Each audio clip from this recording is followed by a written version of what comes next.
আসসালামু আলাইকুম everyone, welcome to Walid the traveller. আশা করি সবাই ভালো আছেন। আমি আলহামদুলিল্লাহ অনেক ভালো আছি। ভিডিওটা যখন শ্যুট করতেছি আজকে হচ্ছে 29 রমজান। এবার আমাদের বাংলাদেশে 30টা রমজানই হবে আলহামদুলিল্লাহ। আমি চেষ্টা করব এই ভিডিওটা ঈদের দিন আপলোড করে দেওয়ার জন্য, তাই সবাইকে ঈদ মোবারক।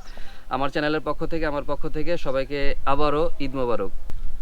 আপনারা যারা আমার ভিডিওগুলি দেখেন আপনারা জানেন আমি বেশিরভাগ সময় ট্রাভেলের ভিডিওগুলো আমার মোটরসাইকেল কেন্দ্রিক হয়ে থাকে, বা আমি নিজেকে মোটর ট্রাভেলার বলতেই বেশি স্বাচ্ছন্দ্য বোধ করি। অনেক দিন ধরে ইচ্ছা ছিল নিজের একটা ড্রোন থাক, আর এই জিনিসটা সবচেয়ে বেশি উপলব্ধি হয়েছে হচ্ছে আমার নেত্রকোনা বিরিশিরি যে ট্যুরটা দিয়েছিলাম, সেখানে যাওয়ার পরে আমার মনে হয়েছিল যে হ্যাঁ, আমার একটা নিজেরও ড্রোন দরকার, আমার নিজের জন্য এবং আপনাদের জন্য। তারপরে আসলে চিন্তা করতেছিলাম যে কি ড্রোন নেওয়া যায়, বাজেটের একটা ইস্যু থাকে।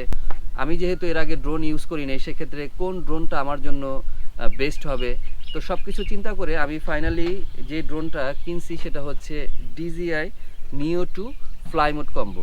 এই ড্রোনটা 3টি ভেরিয়েন্টে কিনা যায়, 3ভাবে আপনারা এই ড্রোনটা কিনতে পারবেন। আনবক্সিং ভিডিও আপনারা অনেক চ্যানেলেই দেখছেন, তাই আমি আনবক্সিং করব না, বাট আমি কিছু ইনফরমেশন বা কত টাকা দিয়ে আপনারা এই ড্রোনটা কিনতে পারেন সেটা আমি আপনাদেরকে দেখানোর চেষ্টা করি একটু। ফাইনালি যে এটা হচ্ছে DJI Neo 2। আপনারা যদি শুধু এই ড্রোনটা এবং একটা ব্যাটারি সহ এটা কিনতে চান, সেক্ষেত্রে আপনারা 24-25 হাজার টাকার মধ্যে পেয়ে যাবেন। সাথে যদি দুইটা ব্যাটারি, মানে একটা তো ভিতরেই থাকতেছে, সাথে আরও দুইটা ব্যাটারি এবং চার্জিং হাফ সহ কিনতে চান, সেক্ষেত্রে আপনারা 35 হাজার টাকায় এই ড্রোনটা কিনতে পারবেন। আর আপনারা যদি একটি RC রিমোট সহ কিনতে চান, সেক্ষেত্রে 40 হাজার টাকা, 41 হাজার টাকা, কেউ 44 হাজার টাকাও চাবে, বাট আপনি মার্কেটে 40 হাজার টাকায় এই পুরো কম্বো প্যাকেজটা কিনতে পারবেন। তো আর এটার সাথে ইন্টারনাল মেমোরি দেওয়া থাকে 49 GB, তাই আর আপনার মেমোরি কার্ডের সেই প্রবলেমটা থাকবে না। মেমোরি কার্ড কেনার এক্সট্রা টাকাটা আপনার লাগতেছে না। আগে একটু বলি, এটা আপনি চাইলে উইদাউট রিমোট, উইদাউট মোবাইল চালাইতে পারবেন। জাস্ট এখানে কিছু মোড আছে, আপনি মোডগুলো অ্যাপ্লাই করলে খুব কুইক শট নিয়ে নিতে পারতেছেন। আপনি চাইলে আপনার স্মার্টফোনটি দিয়েও এই ড্রোনটা অপারেট করতে পারবেন, এবং রিমোট দিয়ে তো আপনারা পারবেন, এটা সবাই জানে। সেক্ষেত্রে আমাদের মতো মোটর ট্রাভেলাররা খুব কুইক শটগুলো এইটার মাধ্যমে নিয়ে নিতে পারবেন। বাইক চালানোর সময় দেখা যায় ছোটোখাটো শটগুলো আমরা এটা দিয়ে নিয়ে নিতে পারবো। তাই কুইক শটের ক্ষেত্রে এবং লং ডিস্টেন্সের ক্ষেত্রে এই ড্রোনটা আমার মনে হয়েছে যে ইজি টু ইউজ এবং বিগিনারদের জন্য খুবই ভালো, এবং এটা 4K 30 FPS ভিডিও করা যায়। তো আসেন আমরা কিছু ড্রোন ফুটেজ দেখি। যেহেতু আমিও নতুন, খুব ভালো হয়তো বা ড্রোন চালাইতে পারি না, অল্প কিছু ফুটেজ আপনাদেরকে দেখাবো। এবং ড্রোন কেনার ক্ষেত্রে আমি কি কি জিনিসগুলো অবলম্বন করছি যাতে আমার ড্রোন কেনার ক্ষেত্রে আমি জিততে পারি, তো এই পলিসিগুলো আমরা ড্রোন ফুটেজের শেষে দেখার পরে আমরা শেষে বলবো, যাতে আপনারা যারা নতুন এই ড্রোন কিনতে যাচ্ছেন বা DJI যে কোনো প্রোডাক্ট কিনতে যাচ্ছেন তাদের জন্য এই ইনফরমেশনগুলো খুব হেল্পফুল হয়। তো চলেন আগে আমরা ড্রোন ফুটেজ দেখে আসি, তারপরে শেষে কি কি বিষয় মাথায় রেখে আপনারা ড্রোন কিনবেন সেই জিনিসগুলো আপনাদেরকে জানাবো।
ফুটেজ তো আপনারা দেখলেন, আমি খুব ভালো চালাতে পারি সেটা বলবো না, আমিও প্র্যাকটিস করতেছি এবং সামনে ইনশাল্লাহ ঈদের পরে সাজেক এবং রাঙামাটি ট্যুর দিতেছি, সেখানে চেষ্টা করবো আপনাদেরকে সুন্দর সুন্দর ফুটেজ দেখানোর জন্য। জাস্ট আমি কিছু র ফুটেজ আপনাদেরকে দেখানোর চেষ্টা করলাম যে ভিডিও কোয়ালিটি কীরকম, এই জিনিসটা যাতে আপনাদের আইডিয়া থাকে। আর ড্রোন কেনার ক্ষেত্রে আমি অবশ্যই আপনাদেরকে বলবো, ড্রোন কিনেন বা যাই কিনেন আপনারা, DJI যে কোনো জিনিস কেনার ক্ষেত্রে আপনারা একটা দোকানের উপরে কোনো সময় ভরসা করবেন না, আপনারা 3-4টা দোকান 4-5টা দোকান যাচাই বাছাই করবেন, দেখা যাবে সবাই সিমিলার রেটগুলো আপনাকে দিবে। তো প্রথমে আপনারা প্রাইস ফিক্সড করবেন যে হ্যাঁ, যেমন আমি 40,000 টাকায় পেয়েছি, হ্যাঁ কিছু জায়গায় হয়তো বা 200-100 টাকা কম বা 500 টাকা কম, আর কোনো জায়গায় 500 টাকা বেশি। এছাড়া এভারেজে 40,000 টাকায় আমাকে সব থেকেই বলা হয়েছে যে হ্যাঁ আপনি আসেন, আমরা 40,000 টাকায় আপনাকে এই ফ্লাই মোড কম্বোটা দিব। প্রাইস নির্ধারণের পরে আমরা কিছু এই ড্রোনের ক্ষেত্রে কিছু আফটার সেল সার্ভিসের বিষয় থাকে, যেমন এই ড্রোনটা হচ্ছে 1 বছরের অফিসিয়াল ওয়ারেন্টি থাকে। দেখা যায় ওয়ারেন্টি ক্লেম করতে গেলে এইটা DJI অফিসিয়াল যেই কোম্পানিটা আছে সেখানে আপনাদেরকে পাঠাইতে হবে। আর সেই ক্ষেত্রে দেখা যায় আপনার অনেক শপ আছে আপনাদের কাছ থেকে 4,000 5,000 টাকা, অনেক ক্ষেত্রে 7,000 8,000 টাকাও চার্জ করে থাকে। তো সেই ক্ষেত্রে আপনারা যাদের কাছ থেকে কিনবেন আপনারা শিওর হয়ে নেবেন যে তারা আপনার কোনো ড্রোনের ইস্যু হইলে সেক্ষেত্রে আপনার কাছ থেকে কত টাকা চার্জ তারা করবে, এই জিনিসটা আপনারা জেনে যাবেন, বুঝে যাবেন বা তাদের সাথে কথা বলে নেবেন। তো অনেকেই আমাকে এইটা 40,000 টাকা অফার করলেও যখন প্রবলেম হবে, অনেক শপ আমাকে বলছে, আমি কোনো শপের নামই মেনশন করতেছি না, অনেক শপ আমাকে বলছে যে ভাই কোনো সমস্যা হলে জাস্ট যাতায়াতের যে চার্জ সার্ভিস চার্জটা, কেউ বলছে আমাকে 5,000, কেউ বলছে আমাকে 6,000, কেউ বলছে আমাকে 7,000, আবার কেউ বলছে ভাই আসেন আমরা ড্রোন কেনার সময় এটা আলোচনা করে আপনাকে দিব। তো এরকম অনেকেই আমাকে অফার করছে, বাট আমি যেই শপ থেকে এই ড্রোনটা কিনছি সেই শপ আমাকে বলছে যে ভাই আমরা আপনাকে 40,000 টাকাই দেবো এবং আফটার সেল সার্ভিসটাও আপনি ভালো পাবেন, এবং ড্রোনে যদি কোনো ইস্যু হয়, আমাদের যদি এটা DJI-তে পাঠাইতে হয়, সেক্ষেত্রে আমরা আপনার কাছ থেকে কোনো ধরনের চার্জ নিব না, ফ্রি অফ কস্টে এটা পাঠাবো, ফ্রি অফ কস্টে আপনাকে এটা এনে দিব যদি এটা ওয়ারেন্টির পর্যায়ে পড়ে সেক্ষেত্রে। তো এই জিনিসগুলো আপনারা যাচাই বাছাই করে জেনে শুনে সব শপের সাথে কথা বলে আপনাদের বুদ্ধি অনুযায়ী আপনারা যাচাই বাছাই করে এই ড্রোনটা কেনার চেষ্টা করবেন বা DJI-এর যে কোনো জিনিস কেনার চেষ্টা করবেন, এতে আপনারা ভবিষ্যতে যে হ্যাসেল থাকে সেই হ্যাসেল থেকে আপনারা অনেকটাই মুক্তি পাবেন। তো আজকের ভিডিও এই পর্যন্তই। ভিডিওটা ভালো লাগলে like comment share and subscribe করবেন, কারণ আপনাদের ভালোবাসা এগিয়ে যাবে আমার এই ছোটো চ্যানেলটি। ভালো থাকবেন, আসসালামু আলাইকুম।